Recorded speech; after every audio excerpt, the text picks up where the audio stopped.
So, welcome again. It's good to see you all as the clock strikes 11. No one. That's okay. I'll explain. And mostly Adventists spread out front to back. Yeah, they never sit up front. That's why staff is only up front, because we know you guys never want these seats. So let's pray, y'all. Father, thank you so much for bringing us today. As always, I just ask for you to open our minds and soften our hearts, that we would help this to come in, that we may absorb, and eventually, hopefully, grow into the children you would have us be. We thank you in Jesus' name. Amen.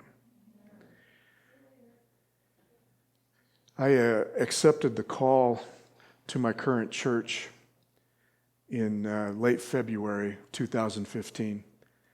And they asked me, usually in a transition, usually takes about 90 days for us to pack up and find a place to live and everything else. Then most churches will say about 90 days.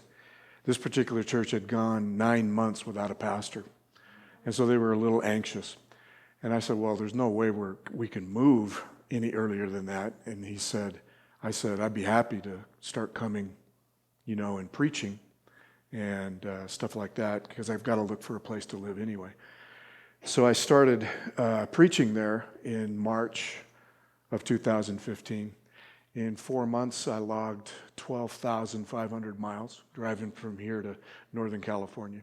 Wasn't that bad, because 5 hours west, I get to spend the night with my son and then head north. So it wasn't that bad. I got to visit Andrew more in those 3 months than I had in a couple of years. So anyway, my first Sabbath was the first Sabbath in July 2015. First week of August, I was called to make my first hospice visit and my first funeral by the end of the month. Okay, I've been there 7 years now, and I've said goodnight to 67 of our members. Now, I haven't done 67 funerals. I've only done about 30 of them, because a lot of them are retired, and I've noticed that in a retirees church, some have a tendency to have their memorials at other churches and places. But I've done 30 funerals. My last one was for a mom and a daughter who died 5 days apart. So I've done twice the number of funerals, well over twice the number of funerals in my first 7 years here than I have in 25 years of ministry before. So more often than I'd like to confess, people ask me, so where's your church? And I say, Grace in the Desert Adventist Church. And we're a house of grace. But more often than not, my church is a house of mourning.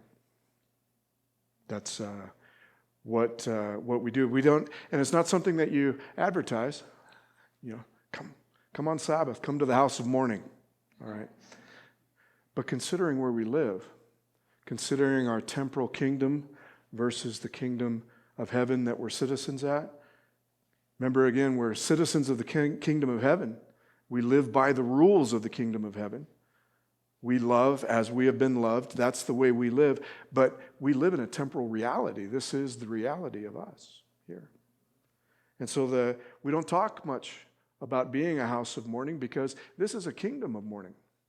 Remember I said the kingdom of heaven is the kingdom of life. The temporal kingdom is the kingdom of death. We live in the intersection of those two kingdoms. We live in the now and the not yet. And if you think about it, the kingdom of death then contains a whole lot of mourning. Okay, a whole lot of mourning. And I told you today that we were going to talk about grief, because I think that grief is the one thing universally the most important three things that universally touch every human being is, number one, the love of God, number two, sin, and number three, death. So if that's what we have in common, everybody, then why is it that we're so not acquainted or well acquainted or even comfortable with grief and with mourning? Okay, So yesterday I called on an old friend to help us out. I called on Elijah. Today I'm going to call on two old friends to help us out. And the first one is Solomon in the book of Ecclesiastes. I've grown to love the book of Ecclesiastes. I really have. It's not a book that you're going to, celebrate with. It's not a book that you're going to, have a whole lot of joy. Not a whole lot of ice cream social Sabbaths when you're reading the book of Ecclesiastes. Okay, and it's real interesting is that Solomon almost in Ecclesiastes. What I like about it is he almost downplays that he is king. He almost downplays who he is. We know him as King Solomon. The book of Ecclesiastes is written by the Kohelets. And you'll see that translated in your Bibles as the preacher, because I love the Hebrew word Kohelet. It literally means an assembler of words. So every time you see in Ecclesiastes, according to the Kohelet, he's talking about himself, but he said, this isn't my role as king. In fact, what I'm doing is I'm lamenting my life as king, and I want you in on it. So Ecclesiastes is not your bright, cheerful, kumbaya kind of book. You have to be prepared for it. Okay, you have to be prepared for it. So I'll go to chapter 6 in Ecclesiastes when we start talking about this. I don't know why I'm having such trouble with my presenter, but I'm gonna switch to Gary's because it is much more reliable. There is an evil that I've seen under the sun. So we now have a new name for our temporal kingdom. The Kohelet calls it living under the sun. Okay, so that's us, right? We live where? We live under the sun. There is an evil that I've seen under the sun. He said, I've seen evil. When I look around and I look everywhere where I've been under the sun, I see an evil, and it lies heavy upon humankind. By the time he utters this in 6 chapters, he's already made some awfully cryptic, pardon the pun, but very cryptic conclusions on whether or not life under the sun is better than death. By the time you get to chapter 6, the Kohelet says, I think death is better than life under the sun. And if you think about what he's seen, and if you think about the life that he's lived, he's looking forward to the mercy of death. We don't talk about that too much. But I think that it perfectly, how do I put it? Perfectly shows the character of God. That the wage of sin would actually be a mercy to those who have to live in the kingdom that sin ruined. Because that's what death is. Death is a mercy. I'm going to talk a little bit about adding to what my church, when we get towards the end, my recent experience with grief. My dad died in October. His stroke was, the last one was in July. And if he knew that he was going to live from July through October the way that he did, he would have done something about it beforehand. Because death is a mercy. It really is. I don't know if you're ready for this. I'm not. I'm still working it out, but I like provocative thoughts, provocative things. When I was preaching my last series, when I was preaching through this, actually, he gets to a point to where he says, indeed, the best thing about living under the sun is death, is that it doesn't last forever. And what I noticed was what he says is almost exactly what John says about us. There are only two sets of humanity. There'll be saved humanity and there'll be lost humanity. But do you understand that lost humanity gets almost the same reward as saved humanity? No more tears, no more death, no more sickness. You'd expect a God of mercy to end it that way, right? We get the same thing, almost. So, I've seen an evil under the sun. He's already said up until this point, it's better to be miscarried than born and have to face this evil, live this life. It's better be stillborn or miscarried. At least they find rest, he says. At least the stillborn found rest where we all find toil, and nothing but toil under the sun. It's better than the one who lives, that are trapped and burdened by their greed, by their oppression. One thing that Solomon is looking back on, and you look, and when he laments on the way that he ruled his kingdom, I think one thing that keeps him up at night is how many people he oppressed. He achieved huge, great engineering feats. He rebuilt the Milo. He actually made Mount Moriah a bigger mountain than when it started in order to build the temple on it. But he did it all on the backs of slaves. And he laments that in Ecclesiastes. What's interesting is that I really believe with all my heart that with all his heart, he thought he was going to be different. Remember when Israel wanted a king, God told him, no, you don't, right? But Solomon really felt he was going to be different. And there is a verse where he comes to a conclusion in Ecclesiastes. He says, and what I found out is that I could only do what had been done before. I really wanted to be different. But in order to be a king, I had to do the same thing that all earthly kings have to do. And number one thing that you have to do is you have to oppress. You have to oppress. So to go to where I want to jump off for today, it says, Ecclesiastes 7:1, a good name is better than a precious ointment. On the day of death is better than the day of birth. So it starts with a snappy little proverb, okay? All you have is your reputation, right? So even after you die, your reputation hangs around a little bit. So it is better to have a good reputation than an ointment for to try to cover up a bad reputation. You know, it's good to have. So it starts with this snappy proverb, but you see where his state of mind is. He doesn't pass up the opportunity to say, and the day of death is better than your day of birth. Okay? But then he concludes, like I said, the day we die is better than our birthday. Because what happens on the day that we're born? We start the process, and the way that Eddie has been putting it is that it's sub-life. It's life light, right? It's not what life was supposed to be. So we don't begin to live the day we're born. We actually begin the process of dying, right? From cradle to grave. He's going to say that in Ecclesiastes. He says it in Proverbs too. From cradle to grave, we face nothing but toil here under the sun. Okay? So then he says what I want to start off with. It's better to go to the house of mourning than to go to the house of feasting. For this is the end of everyone, and the living will lay it to heart. Okay? Wisest man that ever lived just said, you should rather be going to a funeral than a wedding.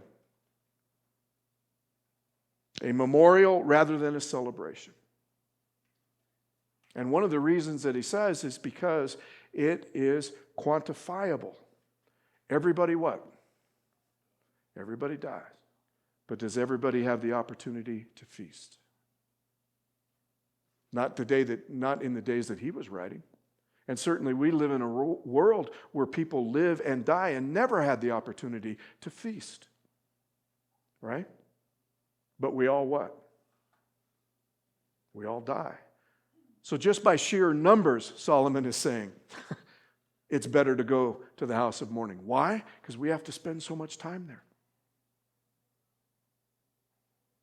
So not everyone gets to celebrate. So he's pointed out already before we get here, and that's one of the problems of not being able to do it through series, is that he already pointed out that the greedy are burdened with never being able to join their own riches. He said the greedy make lots and lots and lots, but when they go home, they never enjoy it, because being greedy means you never have enough. So we never get to enjoy it. We don't get to. So even people who appear to be rich, if they're greedy, they have toil under the sun. We have a tendency to look at rich people and say, well, maybe they're. I'd sure like to try a few of their toils. Okay. But not everybody gets to feast. Not even those who appear like they could feast. Not just those who are impoverished, but even rich people, he says, may not get to feast. They may not get to enjoy. All right. But everybody gets to what? Everybody gets to die. So the simplest conclusion, the way that I heard it put, and I have taught that in the past, is one thing is, what do you think about at a funeral? What do you think about? I'm going to try to remove it from our loved one's funeral. Say when we just go to a church funeral. We begin to ponder our own mortality, don't we? And Solomon said, that's a good thing under the sun. You know why? Because that's where we're headed. So why not ponder it? We don't ponder our mortality at weddings, do we? Okay? We don't do that. Now you have to be, I'm trying to be real careful here. This is not an either-or situation. I'm not telling you to quit celebrating, okay? And Solomon's not telling us to quit celebrating either. He's just saying we live in a place that is marked completely by death. Maybe mourning is something we should get better at, right? Or get in touch with. Make it a reality. We don't. We deny it. We put it off. We talked yesterday about depression and anxiety. Number one cause of depression and anxiety, unresolved grief.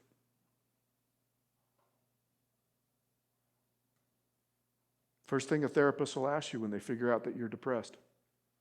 Have you had some losses recently? How are you at grieving? I'm lousy at grieving. I don't know how. And here I am going to try and teach you at the end, maybe some steps to get you to grieve. All right? But that's what Solomon's saying. Celebrate when you celebrate. But since we live here, and our problem is that we do not ponder our mortality until we're confronted with it. So he said, I think it's a good thing that we're confronted with it. So it's better to go to the house of what? It's better to go to the house of mourning. You live in the kingdom of mourning. It's better to go there. Sorrow is better than laughter, for by sadness of countenance the heart is made what?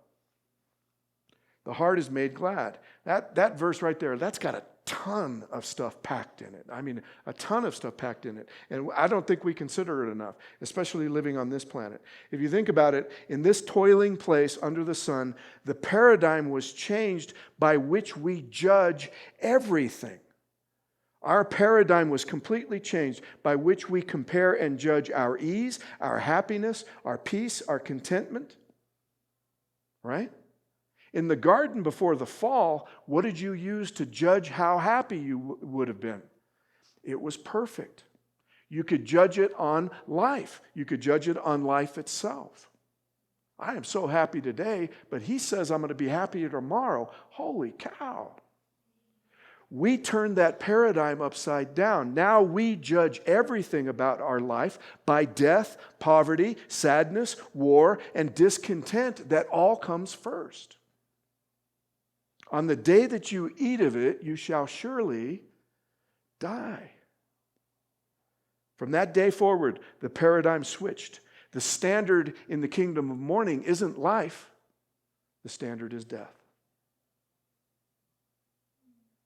Which I think is what makes the good news the good news. Which is what I say is that Jesus makes these same comments. He just doesn't make them in the same. Jesus comes to these same conclusions. He just doesn't make them in the same context. Right? I come only for the sick. Self-righteous person, a righteous person doesn't need me. Right? He comes from the same paradigm. Your heart cannot be made glad if it wasn't sad. You cannot be filled unless you were once empty. You cannot be satisfied in appetite unless you were hungry. You cannot be quenched had you not been thirsty. Joy cannot come in the morning unless the night had been dark. You cannot be made well without being sick. You cannot be saved unless you were first lost. You cannot be atoned for without first being separated. You cannot have righteousness given to you if the emptiness in your hand is filled with your own righteousness. It has to be emptied. I came to seek and save the lost. I don't need to seek and save the found, right? And that's where we come from. And to me, that's what the Beatitudes is exactly what Solomon is saying. He's just doing it from a different context, if you will. Blessed are the poor, the hungry, the thirsty, the meek. Everything that does not get done in this kingdom. Why? Because this kingdom only offers death and mourning. That's why I like to spend time here. Solomon is giving us a graduate level class on how to live in the kingdom of mourning. The heart of the wise is in the house of the mourning, but the heart of the fools is in the what? The house of mirth. Again, he's not saying don't have fun, right? Because if there is one guy in the Bible who had some fun, it's Solomon. Now, I'm not giving you permission to have the fun that he had, all right? But he does know how to have fun, doesn't he? And in Ecclesiastes, he's made very clear, you can't have the fun that I had. All right? So I'm ready to surrender to this concession. Let's just say that now that I've been through this, I'm ready to surrender to this concession that Solomon is having us consider. He's just having us to consider it. He's saying you don't have to live this way. Okay, you can get up from this and just go your merry way. You don't have to consider this. But let's just say for right now, let's concede. Okay? Let's concede, or at least explore, that the house of mourning is better than the house of feasting. All right? Let's concede that. 67 times, as I said, in 7 years, I've had to preside over my church of broken hearts. Okay, I've had to live that church over broken hearts. And in doing that, I'm not even including the family members that are still alive in the church who are mourning the ones that have gone. You know, I've got three widows who have not been to church since their husband's funeral. They cannot walk into it. I haven't seen Jan Bauman since Herm's funeral. She said that's Herm's church. That's our parking space. That's our pew. She can't go near it. She cannot go near it. So as we consider our shield, what then does the shield over us? How does it reign, if you will? How does it affect us? How do we live under this spiritual shield that Jesus has made for us while we're living in a house of mourning? Okay, that's what I'd like to do. So if mourning is the touchstone of all human experience under the sun, then maybe, like I said, Solomon is asking us, maybe we might get a little better, or at least get better acquainted with grief, so that also then we could help each other with grief. Right? So like yesterday, I told you, an old friend helped me out is Elijah. The Kohelet, Solomon has already helped us out. I'm going to turn to one more friend to help us out, because when you think of loss and mourning in the book of the Bible, who do you think of? Our friend Job. I used to say that if the rest of the Bible got absolutely destroyed, I could live on the book of Romans. You give me the book of Romans, and I am good. Okay? I think the book of Romans contains everything you need to be saved, sanctified, everything else. But I'm also willing to consider that if I've got Ecclesiastes and Job, I'm good too. Okay? That's what I'm looking for. So, our friend Job, does he know loss? Okay, unimaginable. 7 sons, 3 daughters. In about 30 minutes of Holocaust. Gone. Okay, done. His wealth, his own health comes next. When we meet him, he is sitting on the ashes of his life, and he is scraping at the boils that has covered his body with the pottery of his wrecked life. Yeah. I used to say that my memory begins at about 4 years old, except when I was 3, I got a boil, and I can remember it. That's one boil on my rear. Job is covered with them. Okay? So, he's lost it all. So let's pick it up here. Now, when Job's 3 friends heard of all these troubles, they had come upon him. Each of them set out from his home: Eliphaz the Temanite, Bildad the Shuhite, Zophar the Naamathite. They met together to go and console and comfort him. This is what church members do, right? You have a friend in church that just lost somebody. What do you want to do? You want to console. We may not go to their house. We may wait till their funeral. But we want to what? We want to help. When they saw him from a distance, they did not recognize him, and they raised their voices and wept aloud. They tore their robes and threw the dust in the air upon their heads. They're actually doing the exact right thing. You know what they're doing? They have now put themselves in a position of mourning. To tear your robe and throw dust on your head or ashes on your head is an ancient way of showing that you're mourning. They are relating to him, aren't they? They're doing the same thing that he did. And then notice, and they sat with him on the ground 7 days and 7 nights, and no one did what? And no one spoke a word, for they saw that his suffering was very great. How was it that God got Elijah to unload, to unleash, to start working on Elijah's depression? How did he do it?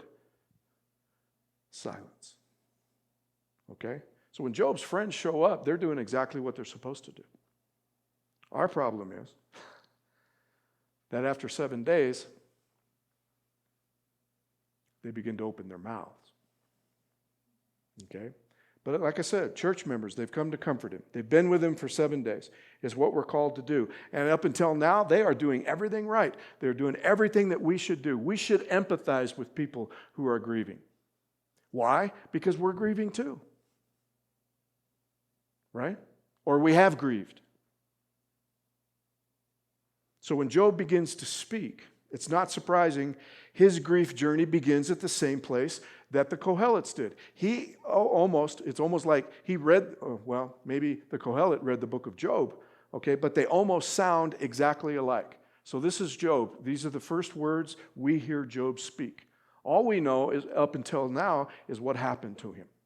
Okay? These are his first words. Let the day perish in which I was born, and the night that said, a man-child is conceived. What did Solomon just say? Day of my death is better than the day of my birth. In fact, it's even better if you never even saw the day of your birth. What did Job just say? It was better that I had never been what? Elijah, I'm alone and I want to die. Let the day be darkness. May God above not seek it or light shine on it. I wish I had never, ever seen the light of under the sun or the light given by God. But since he was born here, he says, death then would be much better. There, the wicked cease from troubling. The weary are at rest. So it's just what I pointed out before. That whether you're lost or saved in eternity, you get almost the same reward. No pain, no tears, no death. You have death. No pain, no tears, no sickness. No pain, no tears, no more toil under the sun. Both those who live forever in the kingdom and both those who are forever lost get the same reward, almost. Right? What's interesting is that when somebody suffers a loss like this, it's the first thing they want. It's the first thing that we look for.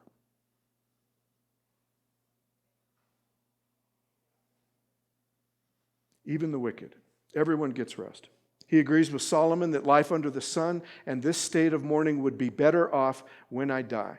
He then comes to the conclusion that at one time or another, most of us who mourn will feel, and that is, for my sighing comes out like bread, and my groanings are poured out like water. My cries and complaints are what? Useless. Absolutely useless.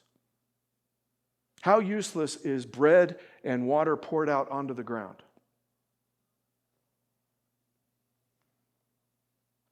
I get what? What we said yesterday. Most of us, when we cry out to God, what do we get? Silence. And this is actually, for 40 some odd chapters, this is the thing that bothers Job the most. I want to talk to you about this. I want to have a conversation with you about this. And God doesn't show up for 40 chapters. All right? Now, is it true? Is God not listening to you? Just because God is silent at times like this, is he not listening to you? Is he not there? Are your cries useless? No, it's not true. It isn't true. Everything Elijah said yesterday wasn't true, right? I'm very zealous. I'm the only one. I'm alone. I want to die. I've served you, and this is what I get. None of it, what he said, was true, right? But he feels this way. Right now, this is how he feels. This is who he is. I assume that if he says it out loud, this is exactly how he feels. By the way, his friends have given him room to do it. They're mourning with him. They assume the position of mourning. They sit down and they've said nothing. So they're giving him permission to be who he needs to be right now. And this is who he is. Okay? Why is light given to the one who cannot see the way, whom God has fenced in? Who does Job blame for all of this? He at least blames God for putting him in this position. I can't get out of this. He's not sitting outside his grief. Well, for us sitting outside of his grief, not experiencing, studying this like we study it, we get to study Job's life in Sabbath school and at camp meeting and try to figure out what's going on. But right now at this moment and seeing what he just said, would you consider Job still a believer? Is he still a believer? Right. She knows the right answer. That's the right answer. But most of us wouldn't. There's a lot of people who wouldn't. Why? Because he just defied him, didn't he? And he just held him responsible for something that he was not responsible for. Marilyn gave the absolute right answer. If you're talking to God, it means you at least what? You believe he's there, right? The problem with most believers when we encounter this is that what we now want to go after is his wrong impression of God. So if you're here and you can't believe that he is a believer anymore or a believer in God, well, guess what? You're in good company because the first friend that's about to speak up, he doesn't believe it either. He's made up his mind. I've listened to you now for a while, and now I've made up my mind. Here's what I think you need. I love the way that it starts. Eliphaz the Temanite answered, if one ventures a word with you, will you be offended? But who can keep from speaking? Who can keep from speaking? I don't want to offend you. By the way, when somebody starts the conversation that way, look, I don't want to offend you. Guess what? Offense is coming.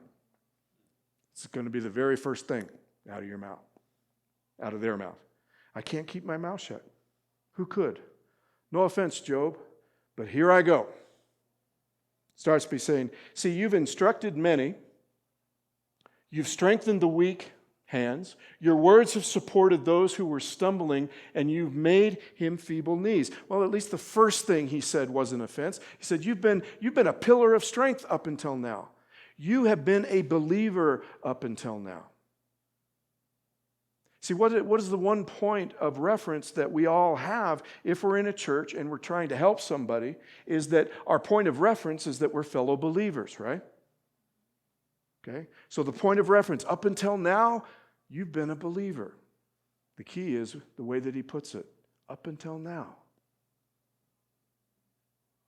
In our friendship, I've never heard you say anything wrong about God. So the reason that I'm talking right now is because I sense something that you're no longer a believer because how you feel about God. And if you think about it, that's sometimes, unfortunately, that's the only way that we look at fellow believers, whether or not I feel you're still in line with God and belief, what holds us together.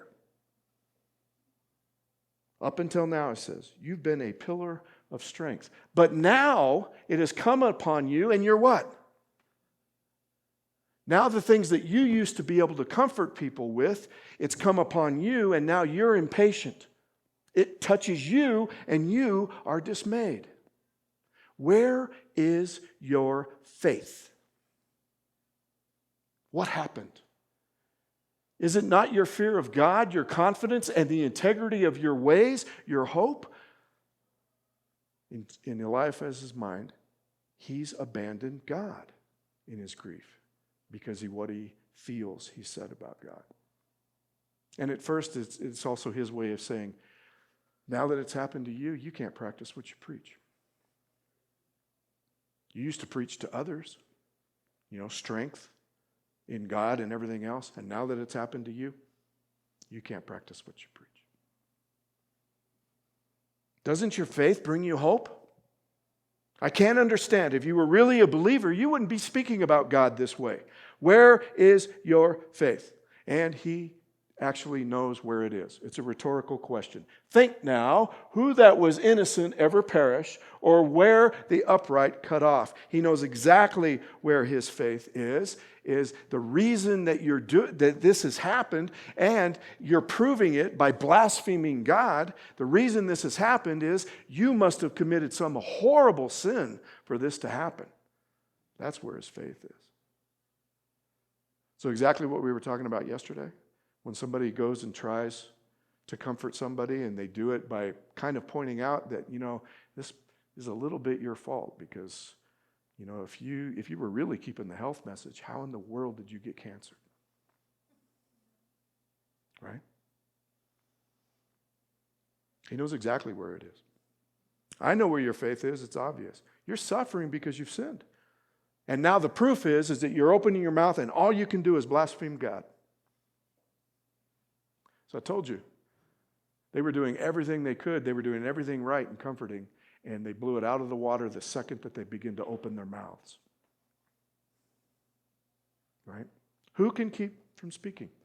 In chapter 5, he'll continue the argument. Call now, is there anyone who will answer you? To which of the holy ones will you turn? Surely vexation kills the fool, and jealousy slays the simple. I've seen fools taking root, but suddenly I curse their dwelling. Their children are far off from safety. They are crushed in the gate, and there is no one to deliver them. Did you just hear him imply that Job killed his kids with his sin?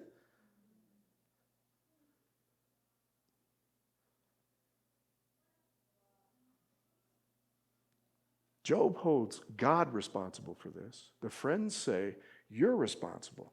Because whatever sin it is, it must have been a doozy. And that's what he really believes. This is your fault.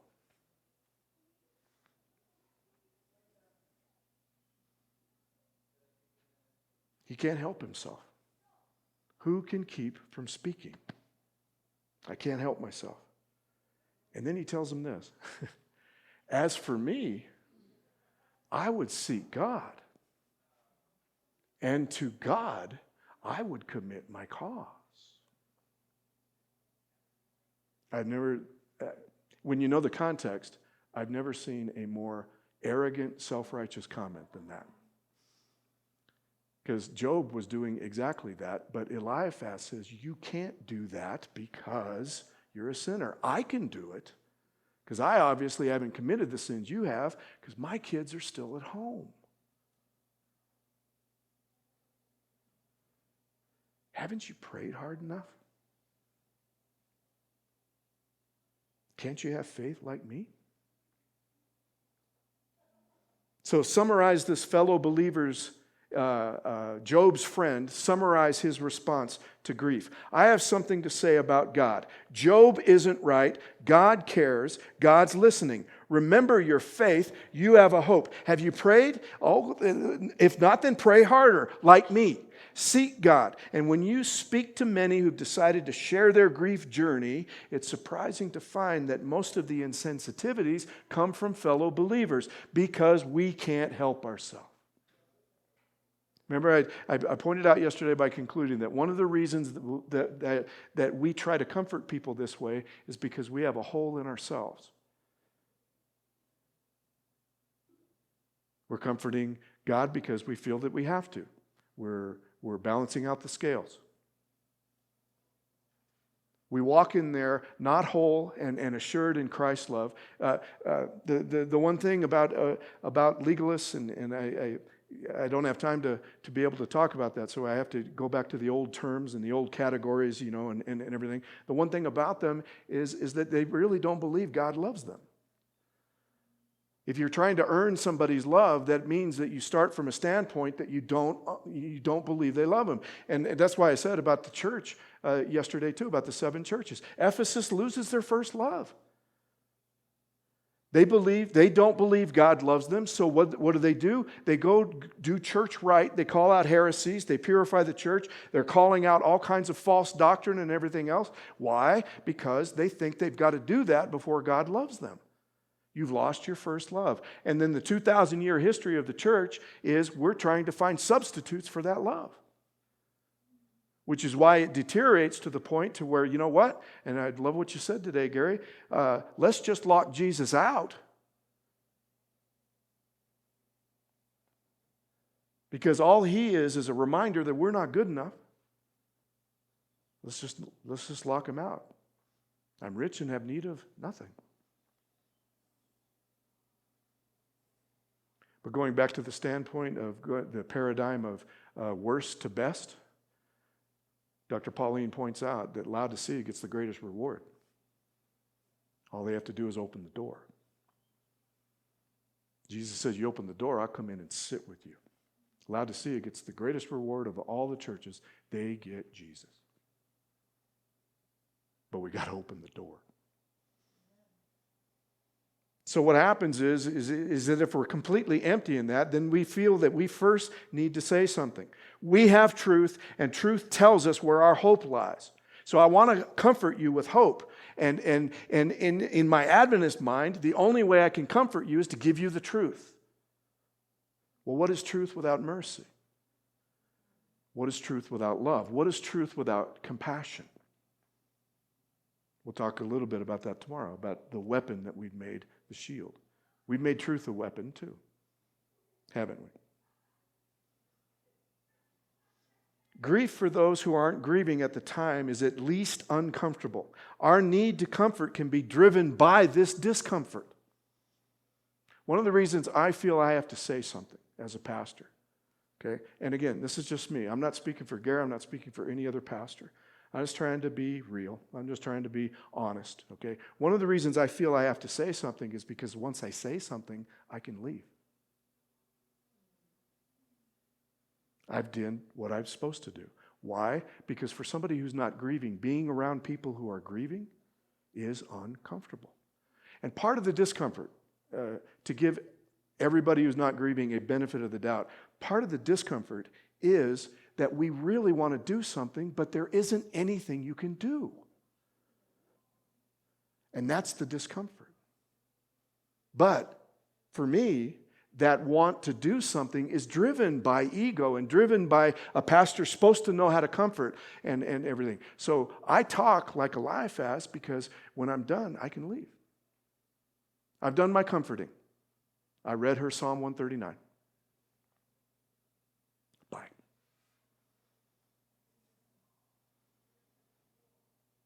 So we try truth. And at the moment's grief needing to be expressed, it can take away from truth. So I'm just saying that one of the reasons why it's uncomfortable to be around somebody is that they can say some things in their grief that simply aren't true. Like Job, like Elijah, right? To me, there's the crux thing. Once somebody goes off on God and says something that they're not true, that's then going to reveal your motive for being there. Can you shut up? Do you feel the need to correct them? Because somebody who's grieving, they do not need correcting. That's not what they need right now. They need to what? They need to speak. Elijah said both times that God asked him to say it. He said the untrue things both times. God didn't correct him until after he was sitting in his lap. Right? after he was sitting in his lap, after he allowed him to emote, after he allowed him to grieve, only then did God gently correct him. How much more gently could he correct him if he's sitting in his lap? Hey, man, there's still 7,000 prophets. You're not alone. And it's interesting to know that you're not alone. That's what gets Elijah to leave Horeb and go back, right back to then his ministry. God allowed him to grieve, allowed him to be depressed.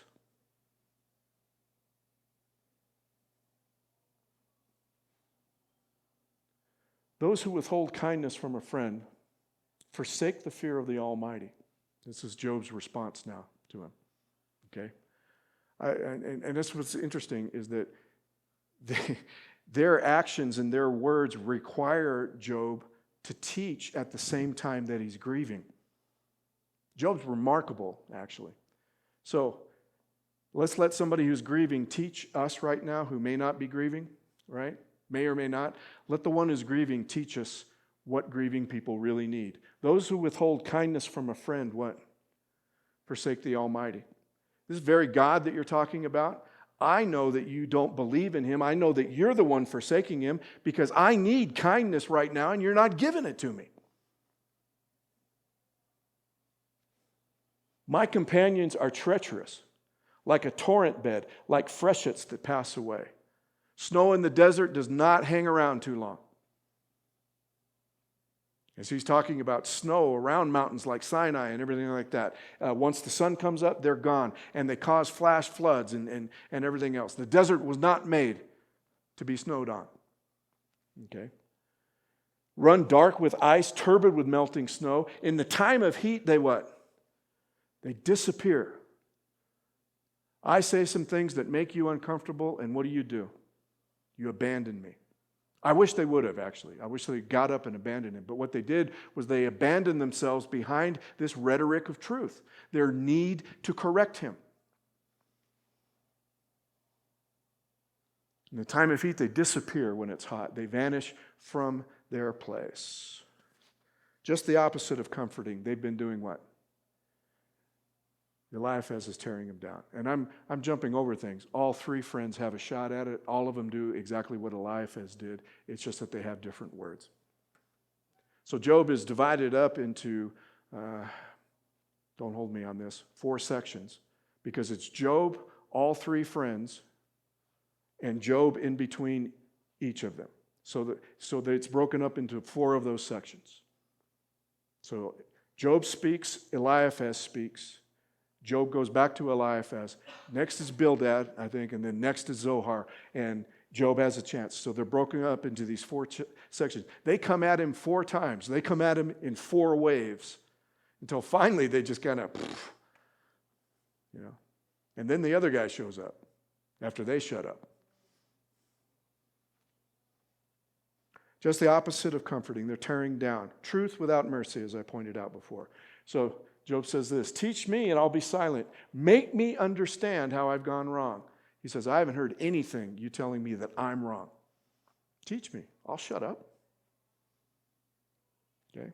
I'll shut up. Job perceives that what they really want is for him to shut up. Okay? And it's one of the things that we have to also, let's go back to me trying to comfort you. Okay? You're grieving. I come as a pastor. I'm trying to comfort you. One of the reasons why I give you words, too, is I'm uncomfortable with your grief. I'm uncomfortable with what you're saying. And I'm uncomfortable with you going off on God if that's what you're going to do. Okay? So my words come back in order to shut you up. Now, I want you to try to picture this, because this has taken me 40 years to get used to, and I still am not sure. I'm still not sure about what I'm saying. But I had a counselor tell me once that even if you're sitting with what's your reaction? What's your reaction if we're sitting together, okay? And all of a sudden I begin to cry. What would be your first reaction to do? Okay. Or give me a hug. All right? Counselor told me this. When somebody begins to cry, when somebody begins to emote, okay, they're letting stuff out, What I tell them when I go to put my arm around them and pat them is, okay, you can stop now. I listen for a second. You can stop now because it's starting to get real uncomfortable. Now, it isn't our intent, because what happens then when somebody who's crying, when you start to pat on them? They stop crying. So we have to examine why we're doing it. I was in a 12-step meeting once, and one of the guys that was in my group with me, I wasn't facilitating it. My first one, I was just a member. I've got a group that I facilitate now, and I actually should find another group just to be a member in is what I need to do. But he used to come right from work, and he was a mechanic. He was always covered with grease. Okay, covered in his hands with grease, And he sat down and he didn't break much. He didn't emote much. But this one time he was talking about his daughter, and he was talking about, him trying to stay sober and everything. And he started to cry, and he's reaching up with those greasy hands. And I know how that feels. I know how that feels when you've got grease on your hand and you rub your eye. Okay, so I reached over with the Kleenex and I handed it to him. Okay? And the leader at the end of the meeting called me back, and he had to rebuke me because I interfered with his process. And at first I was indignant. At first I was mad because I told him, I said, I didn't want him to burn his eyes. And he goes, I understand. He said, but you changed the process as soon as he felt that you were aware. He said, I don't know if you noticed, but I watched him. He began to ease back once he felt I was paying particular attention to him. And his crying began to stop. He said, now, Greg, it was my fault. The tissue should be in the middle of the room where everybody can get it. So these are just kind of the things I'm trying to get us to think about.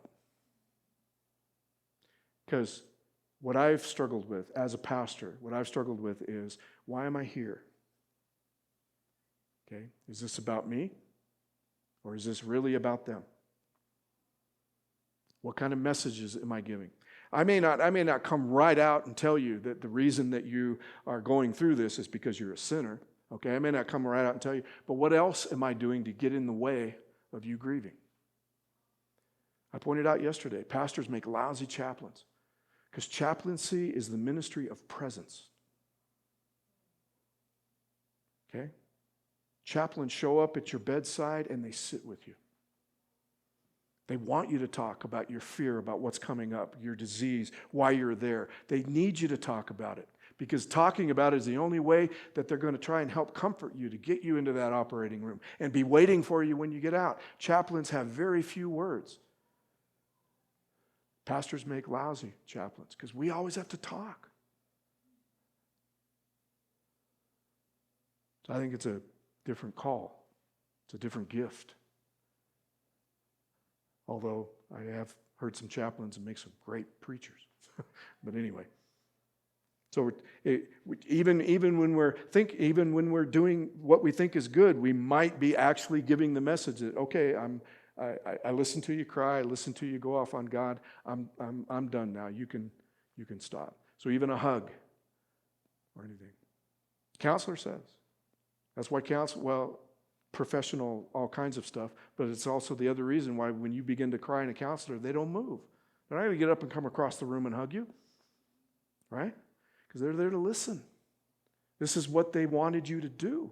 This is what we don't do when we're in the presence of others, especially sitting in Sabbath school or church.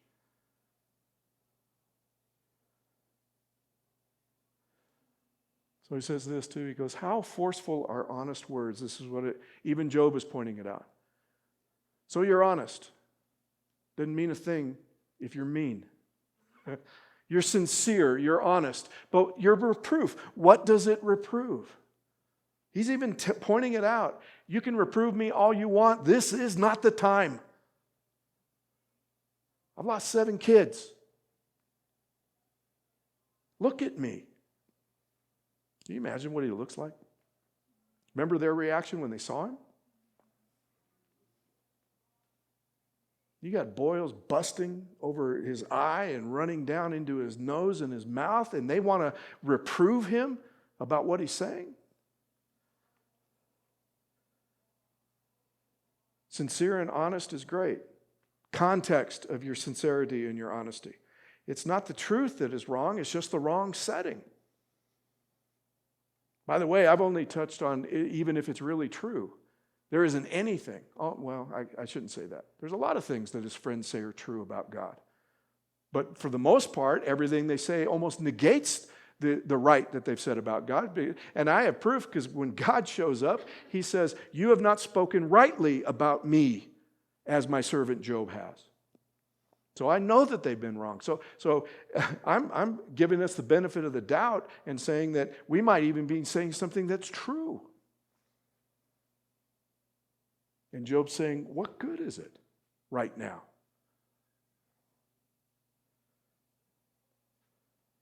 Remember, they believe Job's being punished for his sin. They believe that Job's sin may have even killed his kids. They believe that the righteous don't suffer and the wicked do. This is all they bring to the table. They bring their self-righteousness to the table. This is all they bring. And this is how they attempt to deal with discomfort of someone grieving that can't do anything about it. So, real quick, and I don't want to keep you as late yesterday. What do grievers need then from us? What do grievers need from fellow believers who live by particular truths and doctrines about God, Jesus, and church? What then do they need? Well, let Job tell you. He says this, "I've heard many such things. Miserable comforters are you all. You guys say that you're here to comfort me. You suck at it. Because all you're worried about is whether or not I'm breaking some sort of belief, truth, or doctrine that makes us church members together. You know what? You're miserable comforters." I love how he says, "Have windy words no limit? What provokes you that you keep on talking? I've already told you to shut up." And the thing is, too, is that they don't see it. They don't see that they're hurting him. How can somebody who claims to be somebody's friend not be able to notice that your words are hurting them at a time like this? I'm not talking about a friend rebuking a friend that needs it. I'm not talking about that. I'm talking about at a time like this. We're talking about grief, depression, anxiety, right? I'm talking about this is what this needs. I need rebuking. I need it all day long, but not while I'm mourning my kids.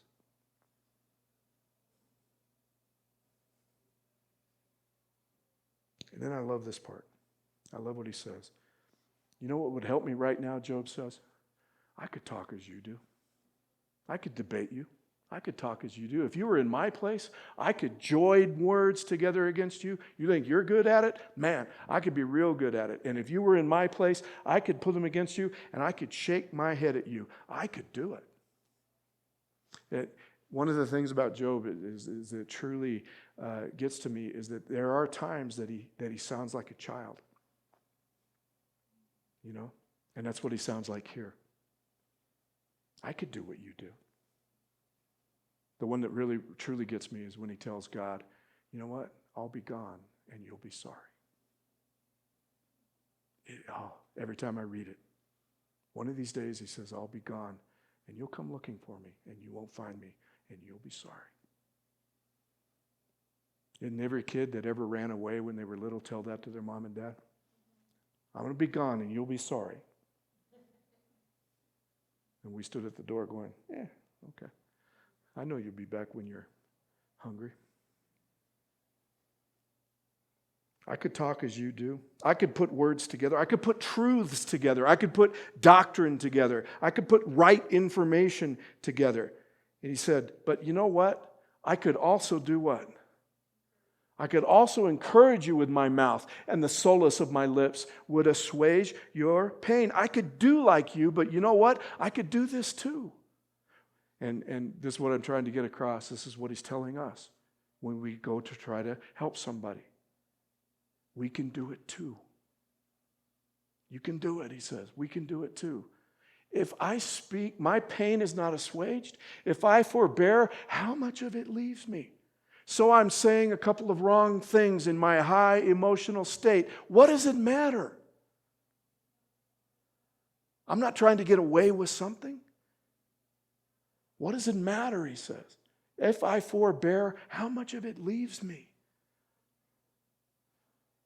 Surely now God has worn me out. He's made me desolate, all my company. He's saying, look, I could do this. What good is this? Why can't I talk right now? Why does it matter right now is what he's saying. This point right here, why can't you let me be in pain? Why can't you let me mourn? Why can't you? Why is it more important to you that I'm still a right believer in God than my pain right now? Why is that more important to you? And then we do the ultimate Adventist thing, as pastors do. Okay, I'll leave you alone. Obviously, you need some space. I'll leave you alone. No, I don't want you to leave me alone. I need your presence. I just don't need your theology. I don't need your words. I love you, I really do, but I don't need your words right now. I used to say at times of great grief, our words didn't matter because they wouldn't remember it anyway. As a volunteer chaplain, when I was going back and forth as a volunteer chaplain, I would find my role as pastor and chaplain being kind of confused, and that was one of my things right there was that I used to say, it was told to me, don't worry about saying the right thing. They're in such trauma and grief, they're not going to remember it anyway. They're not. But you know what they will remember? They remember you were there. I got called to do 3 funerals because I was there at their time of grief. They didn't even remember who I was. When it came time to do the funeral, they called the hospital because they didn't even know my name. So it really didn't matter whatever word that came out of my mouth that day. It didn't matter. I changed that though. If you offend them, you say something that offends them, or if you jump on them for going off on God or whatever, they're going to remember that, right? What we don't realize is that grief is the very process we come to believe in the hope. This is what gets us to believe in the hope. How can you have hope if you have not grieved? We don't allow it to happen. We're denying the hope to one who needs it most right now. He's the one. The process has to take place. I want you to consider this real quick. It's all wrecked right now. Job's life is completely wrecked. It's wrecked on earth temporally, and it's wrecked in heaven. His shield is cracked, right? He's had it with God. He blames God for this. Job is not a debate as to whether or not God causes this or causes that. It's a moot point to argue that in Job. Job really believes that God has done this to him personally. He yells at God. He says, why are you paying such attention to me? You won't even let up on me enough for me to gather spit in my mouth. By the way, if he was wanting to gather spit in his mouth, what do you think he wants to do with it? He said, but you won't even leave me alone long enough to do that. So to open up the book of Job and say, let's debate on whether or not God causes things, it doesn't matter. Job really believes it.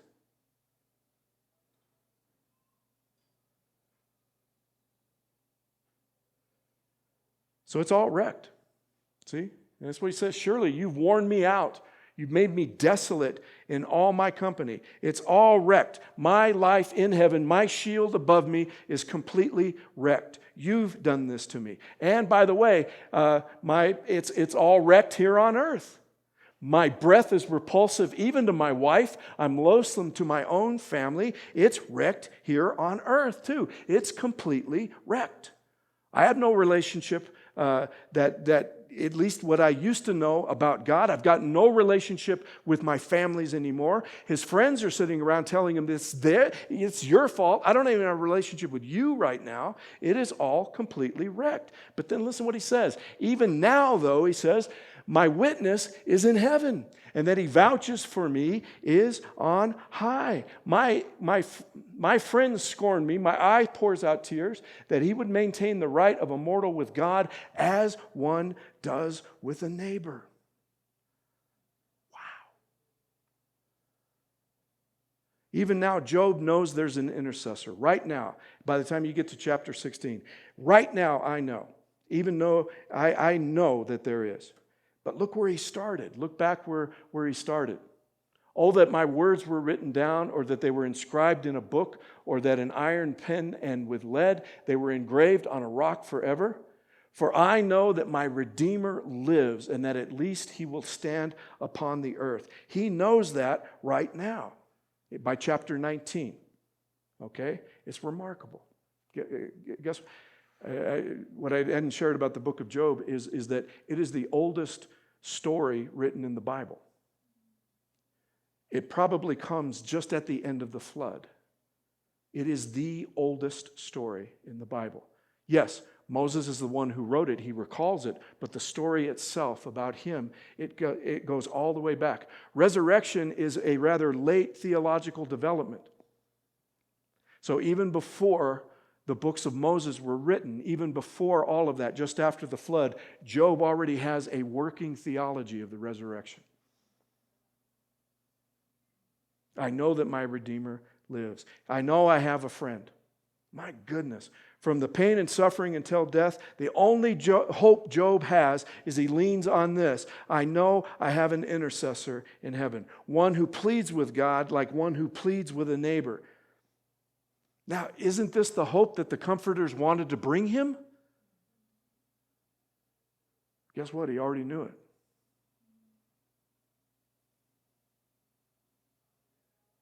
See?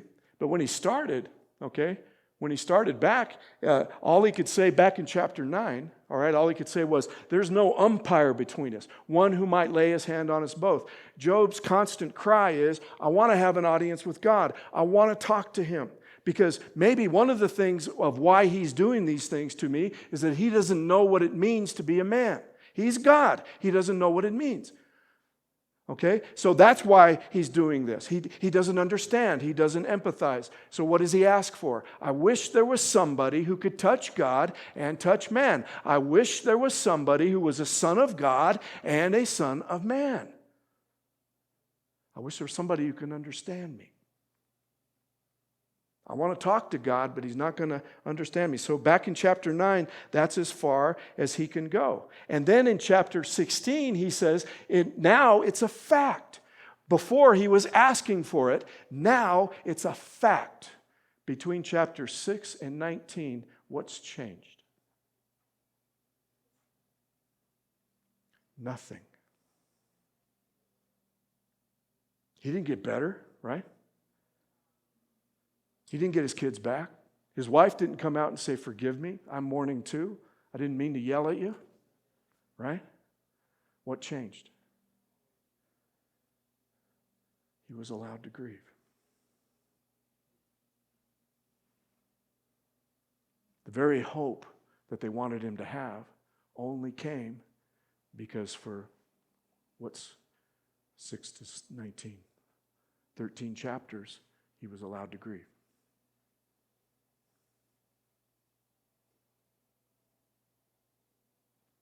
The process has to happen.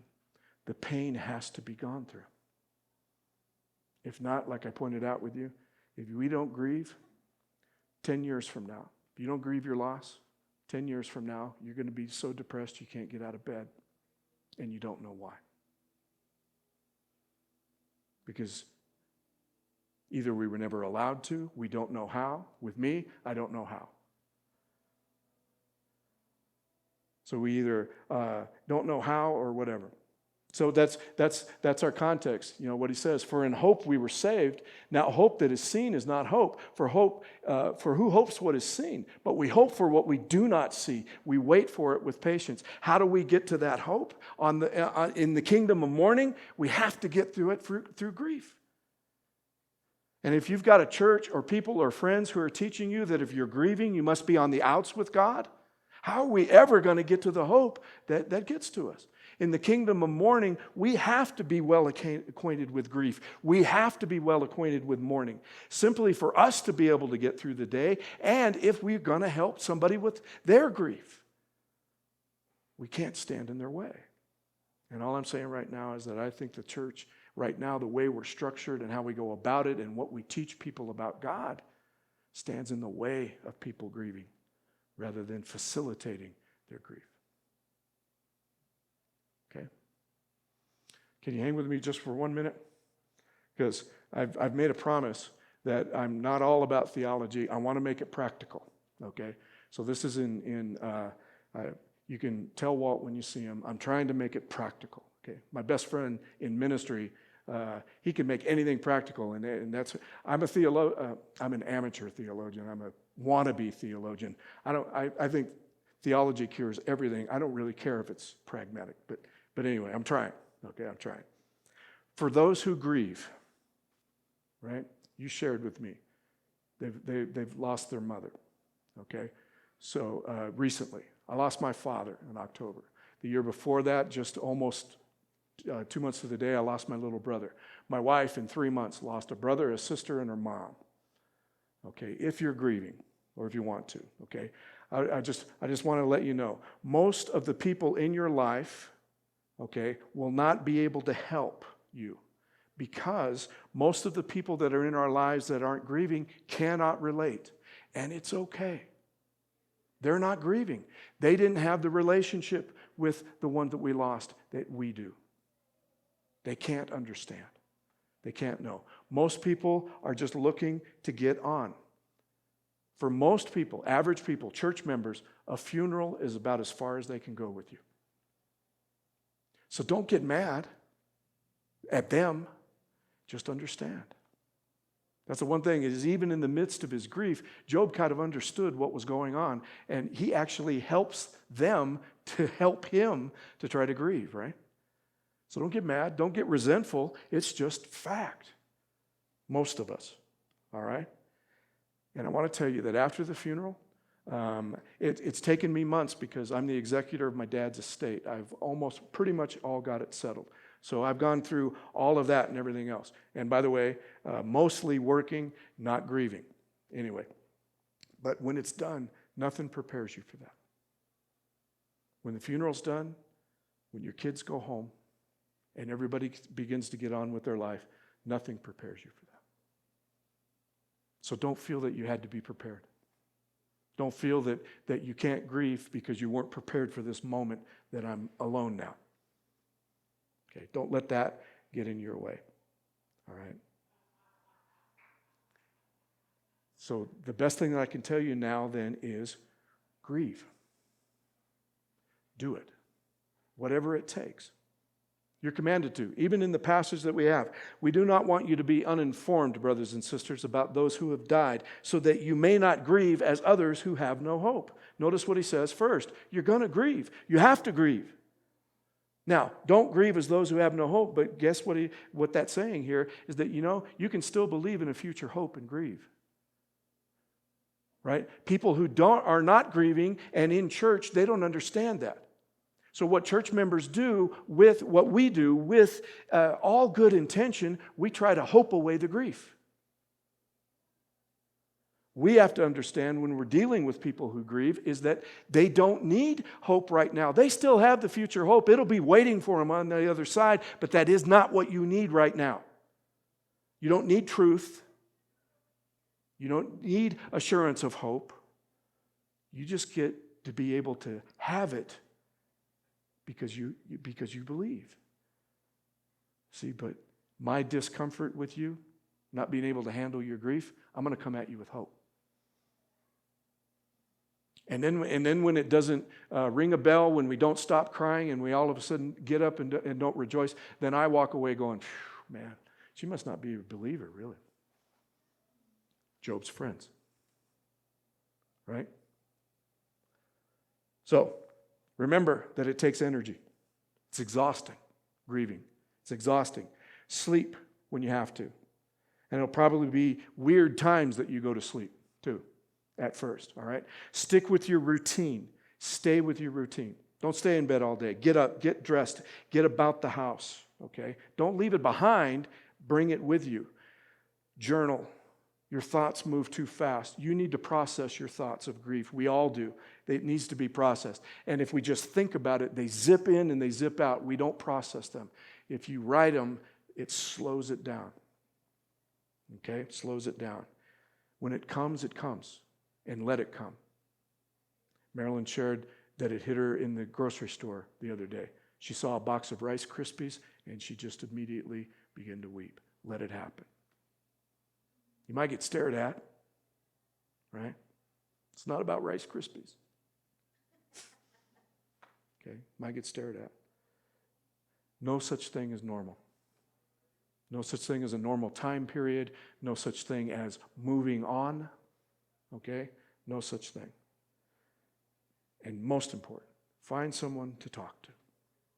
Find someone who doesn't feel the need to come at you. Find somebody who will let you talk. This includes a group, by the way. Grief Share is a wonderful group. Griefshare.org. It will show you every Grief Share group anywhere in the country. Join it. Okay? Start one. All you have to do to facilitate a Grief Share is go through it once. So when you're done with Grief Share, you can be a facilitator if you want.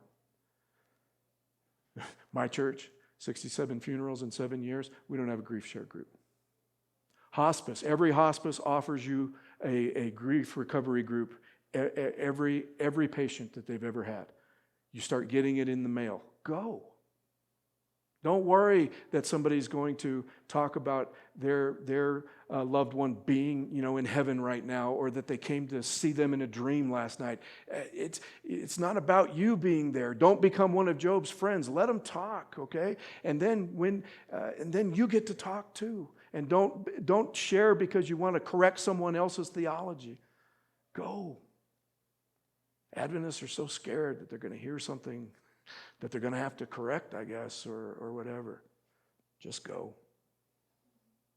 If you find yourself depressed, say, a year later, then I already sent you to a counselor yesterday. Go.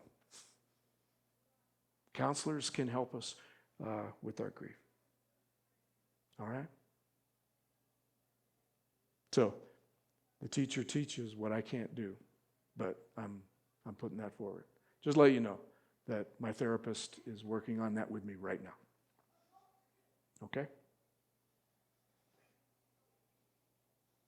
And real quick, from a friend of mine, those who are the most devout seem to be the most awkward if we want to help somebody. Okay? If we want to help somebody, let's just some tips on that we want to help somebody. The things that we say are the things that hurt the most, some of the things that we do. The standard spirit of prophecy quote for anybody who's lost a child, don't worry, you get to raise them in heaven. Guess what? It does not work with a mother who's just buried her child. You throw that at them. She said it was the thing that offended her the most, is that they think that they could fix it. You think that you could fix my grief for this child, that I have to wait to get to heaven to raise her. Okay. This lady told me too that she was told that, well, it's good that you still have two. She was told that. And the next one was, well, you're young, you can try again. All right? So I'm just saying, we think about that. All right? Think about what we say. Real quick, and this is the one that I'll leave you with. The one thing you don't say. If you need anything, let me know. Because you know what you've just done? You've taken Job, somebody who's mourning, and you've placed the responsibility on their shoulders to make a schedule for you to do something for them. You know what you do? Just do it. Don't ask, don't tell, just do it. If you're doing something that is truly reprehensible to them, they'll let you know. All right? But if you want to do something, just do it. Okay? Just do it. Take them food. Go mow their lawn. Just do something. Don't ask. All right? It's a beautiful story. Gary and I worked for a conference president, and our secretary lost his son, Larry Cavanis. He was like 13. Yeah. Had a lot of genetic problems and everything, and finally at 13, he just died. And Elder Cavanis got up and gave a testimony once, not long after it happened, just a couple years or so after it happened. And they said that one thing that they remembered the most is that they were away making arrangements and doing some things, and they'd been away for a day or two. Okay, they'd been away from the house a day or two. And when they came home, they went to unlock the door, and they could hear the vacuum cleaner going. And when they opened the door, Don and Marty, the conference president, and his wife were in there cleaning his house.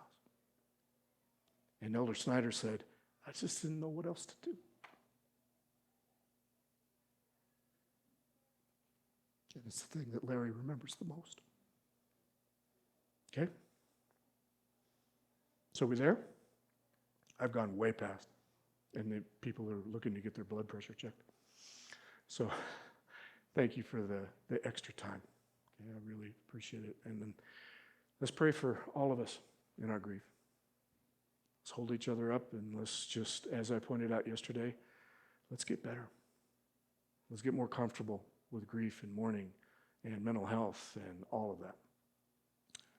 Father, thank you so much for bringing us together today. We thank you for the time and the opportunity to grow into the children that you would have us be. For everybody in this room who is grieving currently, Lord, I just ask that you be present. Don't prevent the grief. Don't allow anything to stand in the way. I ask that the right people be sent into their lives, and I ask that the process not be interrupted. I ask that they feel your presence, and that we all know that we've all studied and read this week that you're not going to interfere with our grief, but we do thank you that you are present and that we're not alone. And for those of us who want to help, you just help us to help better. Help us to remember Job and his friends. Help us to be the comfort and the living hope in this house and kingdom of mourning. And we thank you that we are one day closer to even no longer know the definition of the word mourning anymore. We praise you, Lord, and we thank you in Jesus' name. Amen. You guys have a great day. Tomorrow, I just want to talk a little bit about how we've made that shield in heaven that is over us a weapon that may actually have us acting more like worshipers of the beast than of the church of the Lamb that was slain. So it's prophecy, it's getting to pick on other people. So, it's a good Adventist thing. Thank you, guys.